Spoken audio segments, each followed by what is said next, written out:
અકબર ખાન દરિયા વારાઈ પગ ભાગી ગયો. આ રાતે ટોલે નોકરી આવતો હતો અને કોટ રહી ને અહીંયા એક્સિડન્ટ થયો. આ રુચિત પરમાર સાહેબ ને અહીંયા ડાયરેક્ટ અહીંયા લઈ એક પેશન્ટ આવ્યું હતું વારાઈથી, અકબર ખાન કરીને. એમને નીચે ટીબિયા બોન કહેવાય, એની અંદર ખૂબ જ ગંભીર રીતે ઈજા થઈ હતી. નળી આખી ભાગી ગઈ હતી મારી. ઓપરેશન કર્યો હતો. 1 વાગે લીધો તો 4 કલાક હાલ્યો હતો ઓપરેશન માં. કમ્પ્લીટ ચાલી શકો.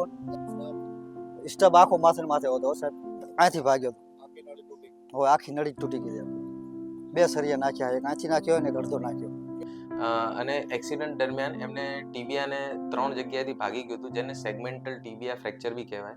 એની અંદર આપણે, અને ખૂબ જ કમ્યુનિટેડ હતું, ખૂબ જ ખરાબ રીતે તૂટેલું હતું.